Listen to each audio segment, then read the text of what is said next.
원래 다음 주일이 25일이고요. 그 다음 주가 또 1월 1일입니다. 그래서 다음 주 우리의 성탄절 또 칸타타가 있고 그렇기 때문에 오늘 한 주 땡겨서 우리 성탄절의 진정한 의미가 무엇이고 우리는 성탄절을 어떻게 맞이해야 될 것인가라고 하는 것을 하나님 말씀을 통해서 살펴보고 은혜를 나누고자 합니다. 기쁜 성탄 할렐루야. 그렇죠? 그러면 우리 예수님께서 이 땅에 오심에 대해서 동방의 박사들은 어떻게 예수님을 맞이했는지 그 모습을 보고 우리도 이번 2022년도 성탄절을 동방의 박사들이 맞이했던 그러한 모습처럼 우리도 예수님을 좀 맞이하자라는 마음에서 오늘 마태복음 2장 1절부터 12절까지 말씀을 좀 본문으로 정했습니다. 그러면 한번 동방의 박사들의 모습, 어떤 모습으로 예수님 영접했는지 성경을 보고 은혜를 나누고자 합니다. 먼저 마태복음 2장 1절 말씀, 우리 오늘 크리스마스 주일이니까 우리가 한 절 한 절 읽을 때도 같이 읽었으면 좋을 것 같아요. 한번 읽어봅시다. 시작. 헤롯 왕 때에 예수께서 유대 베들레헴에서 나심에 동방으로부터 박사들이 예루살렘에 이르러 말하되. 거기입니다. 1절 말씀 통해서 우리가 한번 좀 생각을 해보는 게 있어요. 뭡니까? 우리 예수님께서 유대 땅 베들레헴에서 나셨다라고 해서 성탄절은 무슨 날이에요? 예수님 나신 날입니다. 예수님 탄생하신 날이 성탄절이에요. 본질을 잃어버리지 마세요. 성탄절은 내가 놀러 다니거나 즐기거나 막 친구 만나거나 이런 날이 아니에요. 성탄절은 우리 예수님이 이 땅에 오신 날이에요. 아멘. 그러면 이 성탄절 예수님이 오셨는데 언제 예수님이 오셨는지 성경은 이야기합니다. 제가 여러분 성경을 해석할 때 그 사건의 성경의 배경, 역사적인 사맥을 이해하기 위해서 시간을 나타내는 부사에 대해서 그냥 건너가지 마라, 이런 말을 제가 종종 말씀드렸어요. 그러면 이 본문을 통해서 우리 예수님이 이 땅에 오셨는데, 예수님께서 이 땅에 탄생하셨는데 언제 탄생하셨어요? 2장 1절에 헤롯 왕 때, 이렇게 말을 하고 있다라는 겁니다.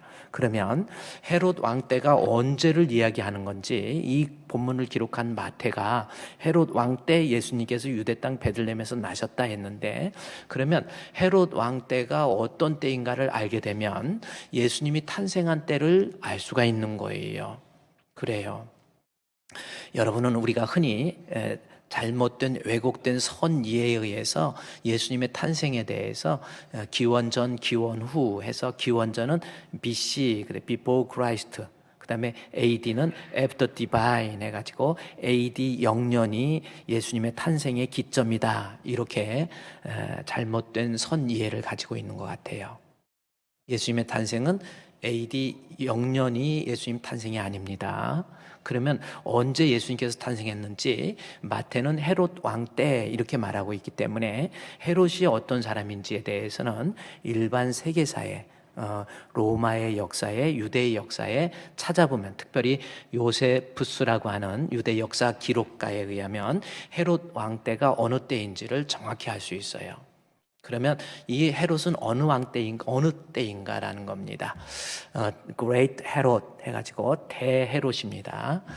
이 대헤롯은 BC, 자 보세요. BC 기원전 37년에 태어나서 AD 4년에 돌아가신 분이 바로 이 헤롯입니다. 헤롯 왕 때에 우리 예수님께서 이 땅에 오셨다, 이렇게 기록되어 있어요. 그러면 BC 37년에서 AD 4년까지 이 땅에 있었던 사람이 헤롯인데, 이 헤롯은 어떤 사람이냐면, 그러면 이 헤롯이 그때까지 있었던 사람인데 헤롯이 죽은 날짜를 좀 알면 예수님의 탄생의 때를 알 수가 있어요. 헤롯이 역사 속에서 언제 죽었는지 그 때를 보면요, 유대 역사가 요세푸스의 기록도 그렇지만은 우리 한국의 한동대학교 김명현 교수라고 창조과학계 협회 이사장으로 계신 그 교수님이 설명한 내용을 제가 보면 헤롯이 언제 죽었는지 죽은 날짜 한번 봅시다. 제가 한번 그림으로 여러분에게 보여드릴게요. 헤롯의 죽음에 대해서 나오죠. 그래서 헤롯의 죽음이 언젠가 정확하게 나와 있습니다. BC 4년 3월 11일 날 저분이 돌아가셨어요. BC 4년 3월 11일 날 저분이 돌아가셨습니다. 그러니까 그러면 기원전 에다가 BC 4년도에 그 BC 4년 3월 11일 날 저분이 돌아가셨다, 이렇게 기록되어 있어요. 그거를 본문에서 이 헤롯의 죽음을 알 수 있는데, 그러면 헤롯의 죽음의 때를 잘 유추해 보면 마태복음 2장 16절 말씀해 보면, 마태복음 2장 16절 말씀해 보십시오. 이에 헤롯이 박사들에게 속은 줄 알고 2장 16절에 사람을 보내서 2살 이내에 있는 2살 그랬죠. 그때를 기준으로 해서 2살부터 그 아래로 있는 사람을 다 죽입니다. 엄청난 사람이에요. 그래서 예수님의 탄생을 기점으로 해서 2년 정도 생각을 해가지고 그때 다 죽이는 거예요, 헤롯이. 이제 이 헤롯이 예수님의 탄생을 기점으로 해서 지금 BC 4년에 그러면 헤롯이 죽었다고 그랬잖아요. 그러면 예수님 2년 전에 헤롯은 어떤 사람이냐면 2살 이하를 다 죽이고 자기 왕권의 위협을 느껴서, 물론 대헤롯의 치세 다음에 이제 헤롯 아그리빠가 나오는데, 그 아그리빠가 왕이 되지 못한 상태에서 AD 4년까지 이어가요. 그래서 헤롯의 치세는 아까 얘기했듯이 AD 4년까지 이어집니다. 그러나 그가 죽은 것은 BC 4년 3월 11일 날 죽었어요. 그러면 헤롯이 죽기 전에 헤롯이 어떻게 해서 죽었냐면 2살 이하로 다 죽입니다. 그리고 자기 왕권에 대한, 이 사람은 에돔 사람이거든요. 이스라엘의 분봉왕이 될 자격이 없는 사람인데 로마의 아우구스투스에게 아부를 해서 아우구스투스가 정권을 잡을 때 카이저 이후에 아우구스투스라고 하는 사람이 있습니다. 그래서 옥타비아누스하고 안토니우스하고 싸워서 결국은 옥타비아누스가 승리하면서 자기가 카이저의 뒤를 이어서 BC 27년에 로마의 제1대 황제, 성경에서는 가이사 아우구스투라고 나와요. 그러나 일반 세계사에서는 아우구스투스라고 그렇게 기록되어 있는 거거든요. 그 아우구스투스가 정권을 잡을 때 아주 혁혁한 공을 세워서 결국은 유대 나라의 분봉왕으로 헤롯이 등극하게 되는 거거든요. 그런데 그가 등극하게 돼서 항상 불안한 거예요. 유대인의 민족성이 강한 유대인들에게 있어서 왕이 된다는 게 너무 불안한 거예요. 그래서 자기 아내도 죽이고 자기 자식들도 왕권의 위협이 되면 자식들도 다 죽여버려요. 얼마나 잔인한지 몰라요. 그리고 유대인의 왕으로 동방의 박사들이 이야기하니까 2살 이전에 있는 동방의 박사들이 와서 보고하라 그랬더니 안 했죠. 그러니까 안 되겠다 해서 혹시 왕권의 위협이 될 만한 2살 이전에 있는 유대인들은 다 죽여봐, 아들은 다 죽입니다. 그러면 결국은 헤롯이 BC 4년에 죽었기 때문에 예수님을 2년 앞에 BC 6년에 우리 예수님이 탄생했다고 볼 수 있는 거예요. 그러니까 3월 달이니까 BC 6년 혹은 BC 7년 사이에 우리 예수님이 이 땅에 오신 겁니다. 그런데 BC 6년, 7년, 그러니까 우리가 AD 0년이 예수님이 이 땅에 오신 날이 아니에요. BC 6년이나 7년, 헤롯보다 예수님께서 헤롯이 2살 이후에 죽였으니까 헤롯이 BC 4년에 죽었기 때문에 BC 6년이 됩니다. 그러면 6년이나 7년인데 6년이나 7년이 어느 때일까? 라고 하는 해답은 성경을 읽다가 보면 그 해답이 나와요. 해답을 볼까요? 마태복음 2장 1절에서 헤롯 왕 때에 예수께서 유대 베들레헴에서 나심에 동방에서부터 박사들이 from the east 마고이라고 그렇게 되어 있어요. 마고이라고 하는 것은 이제 매직쇼 해서 마술사 혹은 점술가 뭐 이렇게 영어로는 번역이 되는데, 여기에서 박사들이라는 것은 동방의 박사들은 누구냐면 이스라엘이라고 하는 나라가 기원전 721년 한참 전입니다. 721년에 북쪽의 아수르에 의해서 멸망을 합니다. 721년도에. 그래서 멸망을 시키면서 그때 당시에 전쟁을 해서 전쟁에서 패전국에 있는 이 백성들은 끌고 가요. 거의 뭐 특별히 유능한 사람들은 다 끌고 갑니다. 그래서 아수르로 끌려갑니다. 그리고 이 아수르는 바벨론에 의해서 멸망을 해요. 그래서 바벨론에 의해서 멸망시킨 다음에 바벨론이 남아있는 남쪽 유다를 BC 605년도에 1차 침공을 한 다음에 BC 586년도에 3차 침공해서 드디어 남쪽 유다도 멸망한 거예요. 그래서 이스라엘이라는 나라가 지구상에서 이제 멸망을 했지요. 그런데 이 바벨론도 1차 침공 605년도에 BC 605년도에 이스라엘을 침공해가지고 이스라엘에서 현자들, 지혜자들, 똑똑한 사람들 다 끌고 가요. 그때 끌고 간 사람이 605년도에 다니엘이나 에스겔이나 이런 사람들을 다 끌고 갑니다. 일반 요세푸스의 역사 기록에 보면 약 1000명 정도 되는 유대의 지성들을 끌고 가요. 근데 그때 유대의 지성이라고 하는 것은 종교적인 율법을 철저하게 연구한 사람, 다시 말해서 유대인으로서 하나님이 주신 토라 말씀에 대해서 그야말로 좀 세상 말로 도통한 사람이에요. 그 사람들을 끌고 가가지고 그 바벨론이나 또 아수르 나라의 큰 일을 감당할 수 있는, 그래서 바벨론도 2인자 3인자 막 되잖아요. 이제 이 페르시아 제국의 2인자 3인자 바벨론이 되잖아요. 바벨론의 이 다니엘이 되잖아요. 그래서 그들이 끌려가가지고 그러면요 721년도, 그 다음에 538년도, 그 다음에 100년 지나고 난 다음에 404년도 BC 에레미야가 자기 고향 거기 포로로 생활하면서 이스라엘이 어떤가라고 좀 살펴보니까 폐허가 된 성전, 이런 모습, 무너진 성읍을 보고 이 왕에게 가서 왕으로 하여금 성전 재건할 수 있도록 도와달라 해가지고 그때는 고유 관직이니까 페르시아의 고유 관직이 돼가지고 자기 땅 에레미야와 그 모든 사람들이 와서 포로로 귀환하고 난 다음에 100년이 지났단 말이에요. 404년 혹은 405년 이 정도거든요, BC. 그래서 가서 다시 성전을 짓고 성읍을 다시금 수축합니다. 52일 만에. 그래서 그 무너진 성전을 보고 성읍을 보고 하나님 이 땅을 다시 일으켜 세우주옵소서 해가지고 다시 리바이벌한 부흥을 이스라엘 백성에게 일으키는 거예요.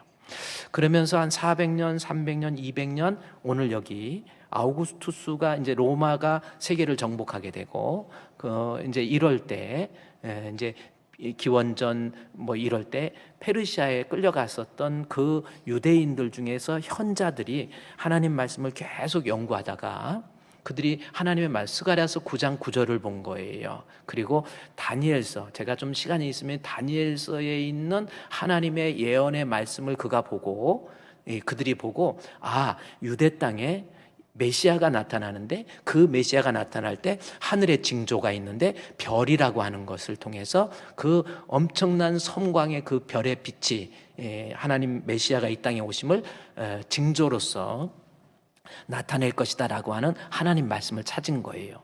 그렇게 말씀을 찾고 연구하다가요 어느 날 밤에 하늘에서 그 엄청난 별의 섬광, 그 빛이 엄청난 밝은 빛이 비치기 시작한 거예요. 그래서 율법을 연구했던 이 동방의 박사들은 메시아가 드디어 유대 땅 베들레헴에게 나셨다라고 하는 하나님의 말씀을 근거로 해서 유대 땅 베들레헴으로 오게 되는 겁니다. 그래서 본문의 말씀에 이 동방에서 박사들이 2장 2절 말씀에 유대인의 왕으로 나신 이가 어디 계시냐, 우리가 동방에서 그의 별을 보고 그에게 경배하러 왔다, 이렇게 말씀하세요.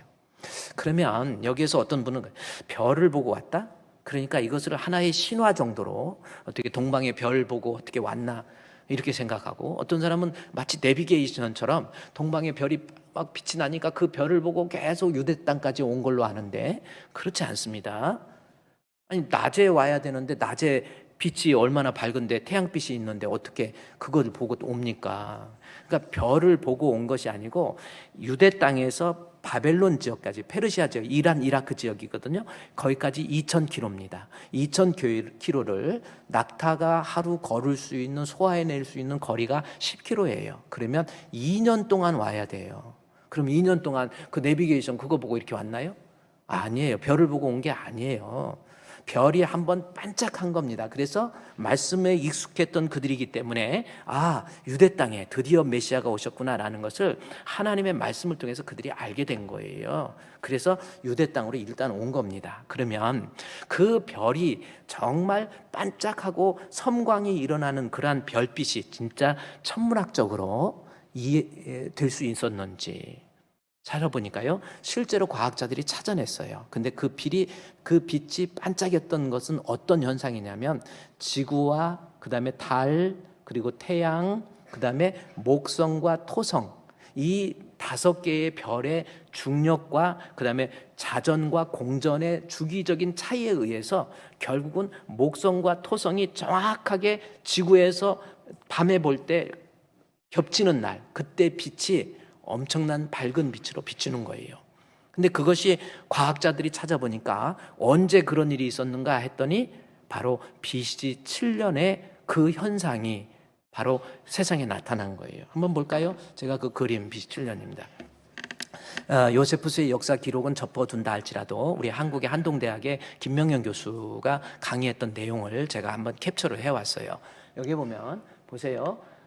목성입니다. 주피터 목성이죠. 토성, 세터라고 해서 토성입니다. 목성과 토성, 그리고 지구, 그 다음에 이쪽 달이 있는데 이것이 지구, 목성과 토성이 주기가 틀려요. 공전 주기, 자전 주기가 틀리는데 이 지구에서 밤에 볼 때 빛이 팍 해가지고 이게 정확하게 태양은 밝으면 안 보이잖아요. 그러니까 뒤로 가고 달도 이렇게 되고 하면서 이 빛이 날 수 있는 때가 바로 850년을 주기로 해서 854년을마다 이것이 빛이 반짝하는 거예요.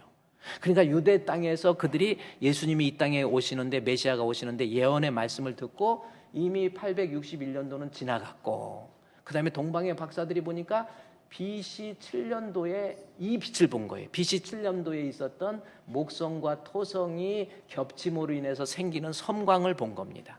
근데 이 BC 7년 그리고 854년마다 죽이니까 AD 848년에 또 생길 거고, 그 다음에 AD 1702년에 또 생길 거고, 이것이 854년마다 이렇게 빛의 섬광이 일어나는 거예요. 근데 하나님께서 우주와 만물을 주관하시는 하나님께서 유대 땅에 메시아가 오실 것을 벌써 이것을 예언을 해놔. 이게 다니엘서의 예언에 나와요. 아주 기가 막힌 예언이 나옵니다. 다니엘서의 이 헤롯 왕도 이야기가 나오거든요. 철로 돼 있고 철과 흑으로 합쳐진 다리 부분이라고 해서 4개의 제국 중에서 로마 제국을 얘기하는데, 이 흑이라고 하는 것은 붉은색이거든요. 이 헤롯이 에돔족 속에, 에돔이 무슨 뜻입니까? 불타는 뜻입니다. 그래서 성경에 기가 막히게 예언을 돼 있고, 동방의 박사들이 BC 7년도에 이 빛이 섬광이 번쩍이는 계속해서 몇 분 동안, 여기서 보면 몇 분 동안 이것이 춤을 추듯이 이렇게 움직이는 거예요. 좌우로 이렇게 자전과 공전의 차이를 통해서 빛이 일어나니까 이게 BC 7년입니다. 따라서 동방의 박사들이 이 빛을 보고 왔기 때문에 예수님의 탄생 연대는 BC 6년이 아니라, 아까 제가 했죠, 예수님 헤롯의 죽음이 3월 11일 그렇게 됐는데 이게 BC 7년이 되는 거예요.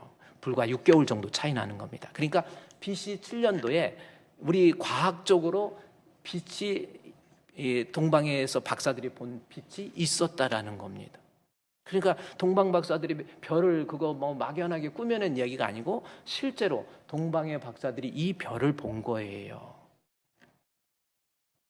우리 예수님이 이 땅에 오심에 대해서 과학적으로 이미 다 예언이 됐고요, 증명이 되고 그래요. 제가 언젠가 그랬죠. 여러분, 사람으로 세상에 태어나서 예수 안 믿으면 태어나지 않는 게 좋아요. 뭐 가진 거 없고 의지할 데 없고 못 배워서 뭐 위로나 받으려고 예수 믿는 줄 아세요? 아니에요. 예수님은요, 역사 속에서 그분이 하나님의 약속대로 이 땅에 오신 거예요. 그래서 우리 예수님의 탄생을 그리스도의 현현, 테오판이라고 이야기하는 거예요. 하나님의 역사적인 섭리 속에서 보세요. 우주와 달과 별 모든 것을 다 주관하세요. 공전주기, 자전주기 다 해서 목성이 도는 공전주기하고 지구가 도는 공전하고 자전하고 다 틀리잖아요. 그것이 정확히 겹치는 때를 우리 주님께서 미리 알고, 즉 역사는 하나님이 주관하고 우주와 만물은 하나님께서 주관하신다라고 하는 것이고요. 그 역사 속에서 우리를 구원해 주시기 위해서 우리 예수님을 유대 땅 베들레헴에 보내신 거예요. 그래서 예수님 역사를 영어로 히스토리라고 그러잖아요. 그 뭐예요? 결국은 예수님에 대한 이야기예요. 역사는 히즈 스토리입니다. 우리 예수님 분명히 살아계시고, 그래서 우리 예수님의 탄생 연대가 BC 7년이다라고 하는 것, 이것이 요즘 과학자들이 증명해낸 하나의 사실이에요. 예수님은 분명히 하늘 보좌 영광 버리고 이 땅에 오셨어요. 그러면 계속해서 성경을 볼까요? 2장 1절에 헤롯 왕 때, 그러니까 이때는 BC 7년이다 이렇게 기억하면 틀림없는 겁니다. 우리 예수님이 이 땅에 오신 것은 앞으로 AD 0년이 아니고 BC 7년에 예수께서 유대 땅 베들레헴에 오셨고, 그리고 동방에서부터 포로가 되어서 말씀을 끊임없이 대대로 연구했던 이 어떤 디아스포라의 후손들이라고 그러는 거거든요. 그들이 하나님 말씀을 연구하다가 성경의 구약에 나온 예언대로 빛이 별을 이야기하니까 그 별이 BC 7년에 나타나니까 그 별을 보고 동방의 박사들이 온 거예요. 봅시다. 그러면 2절 말씀에 우리가 동방에서 그의 별을 보고 그에게 경배하기 위해서 이 땅에 오셨다 그랬죠. 그때 헤롯 왕과 온 예루살렘이 듣고 소동하지요. 헤롯은 왕자리 뺏길까 봐 소동하는 거고, 예루살렘은 야 드디어 메시아가 이 땅에 오셨구나 해서 소동하는 겁니다. 그래서 왕이 모든 대제사장과 백성의 서기관들을 모아서 그리스도가 어디 나시겠느냐 묻습니다. 그랬더니 대제사장과 서기관들은 성경을 연구하는 사람이기 때문에 메시아가 오신다면 유대 땅 베들레헴입니다 라고 하는 것을 결국은 이야기하게 되죠. 미가서 5장 2절에 있는 말씀을 들어서, 그래서 유대 땅 베들레헴입니다. 그래서 7절에 이에 헤롯이 가만히 박사들을 불러 별이 나타나는 것을 자세히 묻고, 또 베들레헴으로 보내며 이르되 가서 아기를 찾거든 자세히 알아보고 찾거든 내게로 구하라. 나도 가서 그에게 경배하겠다. 거짓말한 거죠. 헤롯은 왕자리 뺏길까 봐 아기가 정말 어디에서 유대인의 왕으로 나신 이가 2장 2절에서 유대인의 왕으로 나신 이가 어딨냐 그랬기 때문에 이제는 찾기만 하면 죽이려고 그러는 거죠. 그래가지고 9절에 박사들이 왕의 말을 듣고 가다가 동방에서 보던 그 별이 문득 앞서 인도하여 가다가 앞에 아기 있는 곳에서 머물러 서 있다. 이 말씀이 나오죠. 자, 이제 헤롯이 유대 땅 베들레헴이라는 것을 서기관을 통해서 알려주니까 유대 땅 베들레헴으로 가요. 아마 밤에 가게 된 겁니다. 그래서 그 별이 2장 9절에서도 동방에서 봤던 별이라고 그랬지 2년 동안 계속 내비게이션처럼 떠돌아다닌 게 아니에요. 그러면 동방에서 봤던 그 엄청난 그 섬광의 그 빛이 별이 나타났는데 2년 후에 또 나타난 거예요. 그러면 도대체 2년 후에 이 별빛은 무슨 빛인가? 이것도 과학자가 또 찾아보니까 정말 또 기가 막힌 게, 아까 그 영상 한번 다시 보여줄까요? 그림 한번 보여줄까요? 거기 목성과 토성이 이렇게 겹칠 때 여기서 빛이 나는 거거든요. 이것이 BC 7년도에 일어났다가 이것이 BC 5년도 정도 됐을 때, 2년이 지났을 때 이것이 또 한 번 빛이 번쩍이는 거예요. 주기는 854년이지만은 2년에 또 한 번 번쩍이는 겁니다. 그것은 번쩍이면 뭐냐면 공전과 자전의 주기적인 차이에 의해서 지구가 훨씬 빨리, 지구는 하루에 한 바퀴 돌잖아요. 태양 주위를. 그래서 태양 주위를 하루에 한 바퀴 돌으니까 이게 워낙 속도가 빠른 거예요. 그래서 저 빛이 목성과 토성이 겹쳐 있는데 지구가 빨리 가면서 뒷모습을 본 거예요. 지구에서. 뒤에 보니까 2년에 한 번씩 또 그 빛이 반짝인 거예요. 지금 동방의 박사들이 2장 9절에 봤던 그 별은 또 거기에 문득 서 있는 게, 그 자리에 또 정확히 하나님께서 그들을 인도해서 우리 예수님이 나신 그곳에 우리 예수님 그 빛이 또 한 번 빛이 난 거예요. 그래서 이 빛을 보고 9절 10절 말씀에 2장 10절 말씀에 그들이 별을 보고 매우 크게 기뻐하였다라는 겁니다. 드디어 별을 보고 드디어 그들이 몇 천 년 동안 몇백 년 동안 연구했던 하나님의 말씀을 근거로 해서 이 땅에 오시리라고 하는 메시아를 드디어 그들이 만나게 되는 겁니다. 만나게 돼서 너무나도 기뻐하는 거예요. 예수님의 성탄에 대해서, 메시아 오심에 대해서 너무나도 기뻐했다라는 겁니다. 근데 여기까지는 그래요. 여기까지는 우리 한번 생각해 보세요. 동방의 박사들이 기뻐했다. 여기까지는 우리가 성탄을 맞이하는 우리에게도 익숙한 모습인 것 같아요. 우리 예수님이 이 땅에 오신 거에 대해서, 성탄절에 대해서 얼마나 기뻐하고 좋아합니까? 그렇죠? 우리 성탄절 맞이해가지고 미국 같은 데는요, 제가 미국에 11월 달에 갔었는데 11월 달부터 막 성탄절 추리도 하고 뭐 성탄절 분위기가 길거리에서도 음악도 들리고 그랬습니다. 우리나라는 늦기는 해도 요즘 백화점 가면은 기쁘다 구주 오셨네 막 이런 거 나오죠. 예수님 이 땅에 오심에 대해서 이야기가 되고 있는 거예요. 그래서 예수님의 성탄에 대해서 기뻐하는데 이게 세상 사람들의 모습이고 우리의 모습일 수도 있다라는 겁니다. 그런데 동방의 박사들은 거기서 기뻐하고 기뻐하는 데서 끝난 것이 아니라 성경 2장 11절, 졸지 마시고 2장 11절 좀 보세요. 성경 2장 11절. 2장. 너무 이러고 있으면 별을 보니까 안 돼. 2장 11절 이제 성경 보세요. 거기에 보니까 집에 들어가서 아기와 그의 어머니 마리아가 함께 있는 것을 보고 기뻐할 정도가 끊는 게 아니라 엎드려 아기께 뭐 했다고 그랬어요? 경배했다. 경배가 나오죠. 경배. 진짜 성탄은 이런 거예요. 아기께 기쁨의 단계로 축하합니다. 기쁜 성탄이에요. 예수님 존경합니다. 예수님 사랑합니다. 그 단계가 아니라 거기 안에 들어가서 아기께 경배했다라는 겁니다. 여기서 아기께 경배했다라고 하는 그 부분도요. 여러분 누가복음에서 누가복음 2장 16절에서 나와 있는 목자들이 마국간에 계신 우리 예수님을 봤을 때 그 예수님은 아기 맞습니다. 그래서 뉴 인터내셔널 버전 영어 성경에 보면은 그때 누가복음 2장 16절을 베이비라고 표현했어요. 막 태어난 아기를 목자들은 본 거예요. 그러나 동방의 박사들은 별을 보고 예수님의 탄생을 듣고 2년이 걸렸다고 그랬죠. 약 2년, 2000km, 10km 정도 계산해서 2년 걸려서 와서 뉴 인터내셔널 버전에서 2장 16절에 아기를 the baby who was lying in the manger 해가지고 마국간에 누워있는 아기라고 얘기하는데 여기 본문에서는요 11절에서는 뉴 인터내셔널 버전에서 뭐냐면 아기라고 안 해요. 뭐라고 그랬습니까? child라고 그래요. 이제 아기가 상당히 큰 거예요. 2년 된 거예요. 그래서 우리 성화 같은 데 보면은 동방의 박사들이 황금과 유향을 갖고 마국간 같은 데서 이렇게 열어주고 이런 모습인데 아닙니다. 그거 왜곡된 거예요. 한참 컸어요. 2년이면 한 살만 돼도 뛰어다니잖아요. 2년이면 상당히 커다녀요. 제가 옛날에 영화 영상에서도 보면은 아기를 이렇게 안고 동방의 박사들을 맞이하거든요. 그건 그렇다 하더라도 어쨌든 2살 정도밖에 되지 않는 아기께 동방의 박사들이 어떻게 했다고 그랬어요? 경배라고 하는 겁니다. 그럼 경배가 어떤 의미? 그래서 동방의 박사들이 우리 예수님의 이 땅에 오심에 대해서 기뻐할 정도가 아니라 경배했다라고 하는 겁니다. 그러면 경배가 헬라어로 무슨 뜻인가라고 하는 겁니다. 경배가 헬라어로 무슨 뜻인가? 프로스케네오라고 한번 따라합시다. 프로스케네오. 자, 난방기 꺼주세요. 자꾸 조는 분이 계신 것 같아요. 방송실 적당히 온도 조절 좀 해주세요. 제발.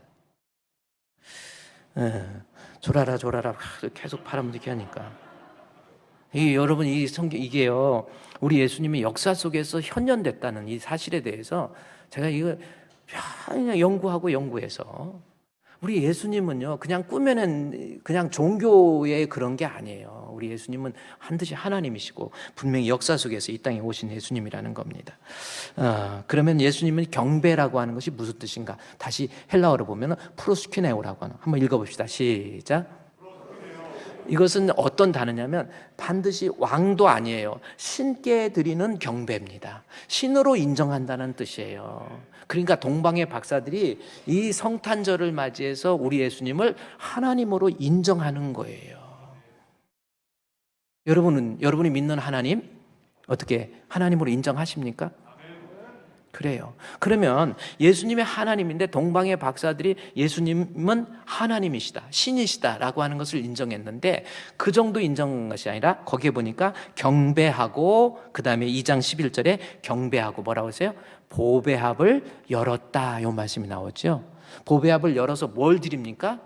황금과 유향과 모략을 예물로 드렸다. 이 말씀이 나와요. 그러면 보배합을 열어서 황금은 왜 드리고 유황이 아니고 유향은 왜 드리고 모략은 왜 드렸는지, 다시 말해서 그들이 예수님을 향한 신적인 고백, 그 고백의 내용이 황금과 유향과 모략에 대해서 그 의미가 담겨져 있는 거예요. 그러니까 예수님이 이 땅에 오심에 성탄 선물을 드릴 때, 여러분 선물을 드릴 때 부부가 반지를 준다. 그러면 우리 변하지 말고 이렇게 둥글둥글하게 같이 살자. 뭐 그런 의미. 그래서 선물에는 의미가 있습니다. 동방의 박사들이 우리 예수님께 동방이 2000km 떨어진 곳까지 와서 예물을 드렸다라는 것은 그 예물이 담겨져 있는 진정한 의미를 드리는 거거든요. 그러면 어떤 의미인지 황금과 유향과 몰약이 뭔지를 알면 동방의 박사들이 성탄을 어떻게 맞이했는가를 알 수 있습니다. 첫 번째, 황금은 오리겐의 해석입니다. 오리겐이나 클레멘트라고 하는 초대 교부들입니다. 대단한 학자들이에요.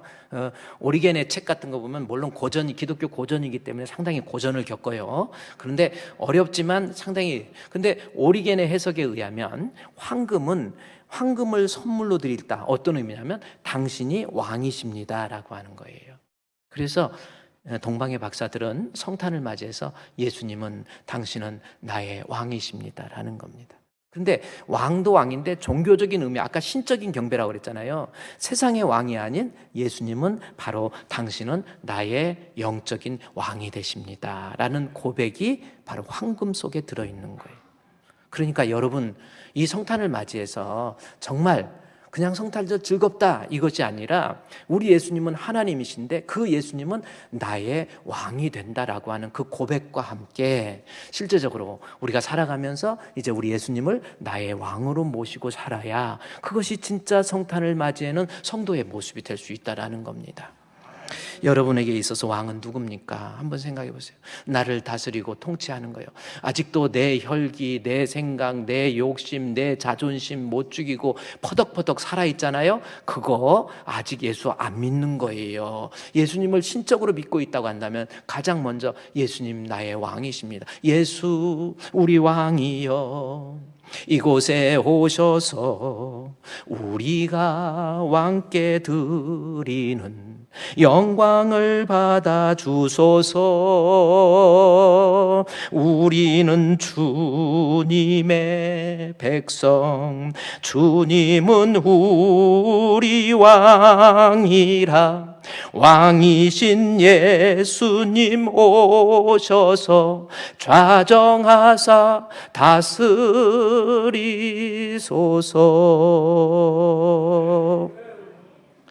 여러분, 이 성탄이에요. 정말 동방의 박사들처럼 동방의 박사들의 모습을 통해서 보면 우리 예수님은 분명히 하나님께서 그의 계획 구속사적 섭리 속에서 우리를 구원해 주시기 위해서 이 땅에 보내주신 메시아이시잖아요. 그 예수님을 이 성탄을 맞이해서 2002년도 성탄을 맞이해서 이때부터는 내가 주인이 아니고 내가 왕이 아니고 내가 사는 것은 내 안에 그리스도가 사는 거예요. 그리고 우리 예수님이 나의 왕이 되시는 겁니다. 나를 다스리고 통치하고 좌정하시는 거예요. 그게 동방의 박사들의 성탄의 모습이에요. 우리 사랑하는 주분교회 성도 여러분, 앞으로 신앙이라고 하는 것은요, 내가 말씀대로 하나씩 배워서 내가 지금까지 잘못된 부분들이 무엇인가 이런 것도 돌이켜보시고요. 제가 지난 한 해를 마감하면서 히브리서 12장 1절에 모든 무거운 것과 얽매기 쉬운 죄 벗어버리자고 그랬잖아요. 뭔가 마음속에 깨림직한 거 있잖아요. 내가 내 고집, 내 생각만 나타내지 마세요. 자기 생각대로 내가 이건 이렇게 해야지. 아이고 뭐 해야지. 아유 나는 주일 오전 예배만 나오고 오후 예배는 안 나올 거야. 아이고 그런 거 아니에요. 우리 하나님 말씀 위해서 내 뜻 버리고 그게 성탄을 맞이하는 성도의 모습. 예수님 나의 왕이십니다. 아기 있게 경배했잖아요. 도저히 유대인들도요, 장유유서라고 나이 드신 분에 대한 존경 우리처럼 그렇게 가지고 있단 말이에요. 그래도 우리 예수님에 대해서 구주로 영접하고 그 예수님이 나의 하나님이시고 나의 왕이시다라는 거. 여기에 좀 동의하십니까? 여러분 한번 신앙생활 정말 이제부터는요, 예수님이 나의 왕이 되시고 나의 주인이 돼. 무엇을 판단하든 결정하든 우리 예수님이 나의 왕이 되시는 거예요. 주님 뜻대로 이제는 살아야 되는 것을 다짐하는 것이 뜻깊은 성탄. 주님 뜻대로 살기로 했네. 주님 뜻대로 살기로 했네. 주님 뜻대로 살기로 했네. 뒤돌아서지 않겠네. 그래요. 지 맘대로 살지 마세요. 뭐 주의 일도 좀 하다가 아유 나 힘들어 나 그만두고 내 육신적 그게 편해집니까? 인생 지혜롭게 사는 거예요. 하나님 분명히 내가 그랬죠. 예수 안 믿을 바야 사람으로 태어나지 말라고 그랬잖아요. 하나님 분명히 살아계신단 말이에요. 역사와 우주와 모든 것을 창조하시고 섭리하시고 주관하시는 하나님, 나를 구원해 주시기 위해서 이 땅에 오신 우리 예수님, 그 예수님이 나의 주인, 나의 왕. 동방의 박사처럼 이제 우리 주분교회 뭔가 좀 달라집시다. 이제 좀 눈빛부터 달라져가지고 해야지 뭐. 아직도 버덕버덕 살아가지고. 제가 이렇게 면접하는 거 하면서 그래요.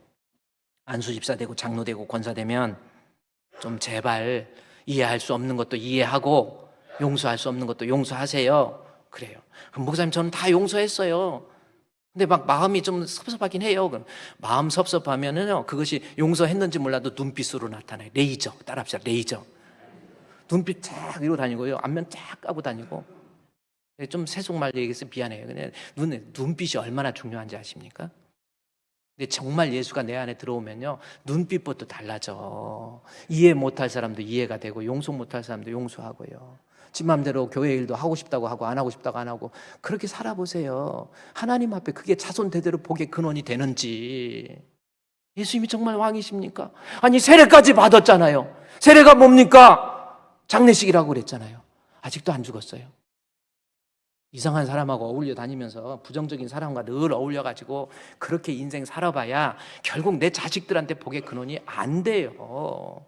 이제 누가 하면 주님 뜻대로 살기로 했네. 주님 뜻대로 살기로 했네. 주님 뜻대로 살기로 했네. 뒤돌아서지 않겠네. 그렇게 했다가 이 세상 사람 날 유혹해도, 이 세상 사람 날 유혹해도, 이 세상 사람 날 유혹해도 뒤돌아서지 않겠네. 할렐루야! 예수가 우리 왕! 황금을 드리는 거예요. 얼마나 대단합니까? 또 하나 뭘까요? 동방 박사들의 신앙 고백, 하나님께 경배의 내용이 뭡니까? 2장 11절 말씀에 황금과 뭐예요? 유향을 드렸어요. 유향이 뭔가? 라는 겁니다. 유황으로 얘기하면, 유황은 인도네시아 가면 거기 가서 파는 건데 그거 말고 유향입니다. 유향은 어떤 의미냐면 구약의 레위기서 2장 2절 말씀해 보면은 유향의 의미가 나와요. 유향은 제사장들이, 아론의 자손 제사장이 하나님 있는 것을 인정하고 하나님과 드려지는 화목 제물을 드릴 때 유향이 필요해요. 유향을 가져다가 여호와께 향기로운 냄새, 화목 제물, 화제라 그랬잖아요. 이게 무슨 뜻이에요? 하나님을 하나님으로 인정하는 거예요. 제사장으로서 백성들을 대신해서 당신이 나의 하나님이십니다. 내가 믿는 당신은 하나님이십니다. 라는 고백이 유향 속에 담겨져 있는 거예요. 동방의 박사들이 예루살렘까지 베들레헴까지 와가지고 유향을 드린 거예요. 지금 앞에 있는 당신은 사람의 몸을 입고 이 땅에 오신 하나님. 마태복음을 구조적으로 분석해 보면요, 마태복음 1장, 2장이 나오죠. 마태복음 1장에서 말하고자 하는 핵심적 내용은 마태복음 2장 23절입니다. 1장 23절이에요. 그 내용이 뭔지 아세요? 보세요. 마태복음 1장 23절. 보라, 처녀가 잉태하여 아들을 낳을 것이니 그 이름을 임마누엘이라 하라. 임마누엘이 무슨 뜻인가 봤더니 하나님이 우리와 함께 하신다. 자, 요겁니다. 이 내용은, 여러분, 임마누엘은 하나님이 우리와 함께 하신다 하니까 우리는 어떻게 생각하는 줄 아세요? 하나님이 나와 함께 하니까 인생 살면서 어려워도 힘들어도 내 길이 형통하다. 그 뜻 아닙니다. 임마누엘이라고 하는 것은 예수님의 탄생 기사에 나와 있는 예수님의 에센스를 설명하기 위한 단어가 임마누엘이에요. 그러니까 하나님이 나와 함께해서 임마누엘, 하나님을 믿으세요, 우리와 함께하니까 형통할 것, 그 뜻이 아니라 예수님의 실존을 논하는 내용이 임마누엘이에요. 임마누엘입니다. 무슨 뜻이냐? 영어로 위드예요. 마누라는 것은 us, 전치사의 목적이기 때문에 us로 바꾼 것. with us, God, 하나님이에요. 다시 말해서 하나님이 우리와 함께 한다라는 것은 무슨 뜻이냐면 그 앞에 있는 처녀라고 하는 거. 보라, 처녀라는 게 뭐예요? 이 예수님은 부정 모혈에 의한 출생이 아니고, 아버지 어머니에 의한 부정 모혈에 의한 출생이 아니고, 예수님은 하나님이 사람의 몸, 마리아의 몸을 통해서 이 땅에 오셨다. 그래서 예수님의 본질은 하나님이라는 뜻이에요. 그게 임마누엘이라는 뜻입니다. 내가 믿는 예수님은 사람의 몸을 입고 우리를 구원하기 위해서 이 땅에 오신 하나님이라는 거예요. 그분의 본질은 하나님이라는 뜻입니다. 그래서 이 동방의 박사들이 유향을 드리는 거예요. 여러분, 우리 예수님이 하나님이셔야 우리를 구원할 수 있어요. 인간은 인간을 죽었다 깨도 구원 못합니다. 하나님이셔야 구원할 수 있어요. 그러면 세상에 어떤 종교의 지도자든 창시자든 그 누구든 하나님인 사람이 있습니까? 예수님 외에는 안 계세요. 석가모니 그 아버지 있고 어머니 있고 그래요. 하나님 아니에요. 사람이에요. 성령으로 잉태한 게 아니라니까요. 뭐 공자, 맹자, 뭐 이만희, 이재록 이것들 다 부모가 다 있어요. 그래갖고 태어난 사람이에요. 사람이기 때문에 인간을 구원할 수가 없어요. 죄인된 인간을 구원할 수 있는 방법은 오직 하나님이셔야만 구원할 수 있는 거예요. 그래서 마태복음 1장에서 말하고자 하는 것은 뭐냐면 예수님은 하나님이다. 임마누엘, 보라 처녀가 잉태하여 아들을 낳을 것이니 그 이름을 임마누엘이라고 하라고 하는 이사야가 고백했던 그 말을 소환해서 불러온 거거든요. 우리 예수님만 하나님입니다. 그래서 기독교는 종교가 아니라니까요. 종교의 카테고리 속에 넣어서 그걸 생각하면 안 돼요. 기독교는 하나의 진리고 사실이에요. 어디 석가모니가 하나님입니까? 아니에요. 석가 그리스도라는 건 무슨 뜻이에요? 하나님으로 인정한다는 뜻이잖아. 석가 그리스도 어디 말을 못해요. 그런 거 없어요. 다 사람이에요. 선할지는 몰라도 착할지는 몰라도 우리를 구원할 수 있는 메시아가 될 수가 없어요. 왜? 하나님이 아니기 때문에. 예수님만이 우리의 진정한 하나님이니까 우리의 진정한 메시아가 될 수 있다라는 겁니다. 예수 믿으세요.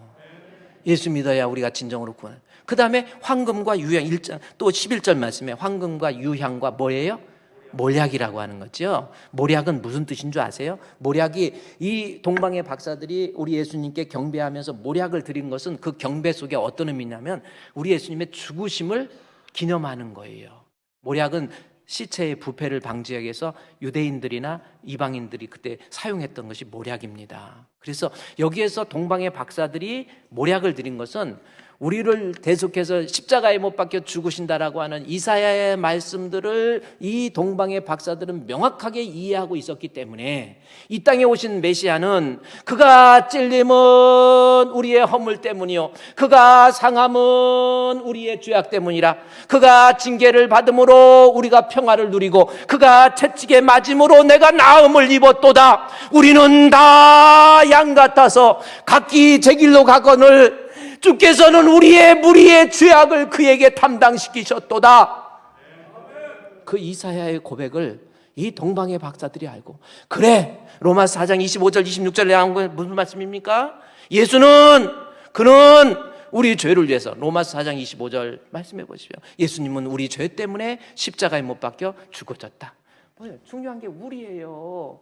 예수님 그냥 죽은 게 아니에요. 우리 죄 때문에 내 죄 때문에 예수님이 십자가에 못 박혀 죽으신 거예요. 예수도 안 믿고 좋다고 그러고 다니다가 결국은 육신 망할 때 영혼 망하지 말고요. 저는요 하나님 앞에 이제는요 목회자로서 욕심 버리고 뭐 성도들을 통해서 무슨 인기몰이 한다든지 뭐 돈을 번다든지 다른 거 없습니다. 우리 사랑하는 주품교회 성도들 영적으로 잘 코디해서 천국 보내면 되는 거예요. 여러분 그거 아닙니까? 여러분이 뭐 뒤에서 뭐 목사님 밉다 뭐 한다 해가지고 이 목사님 사라지지 않아요. 너무 미워하지 말고요.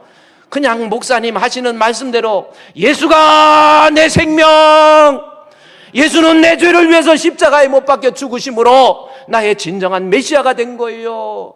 예수님은 내 죄를 웬 말인가 날 위하여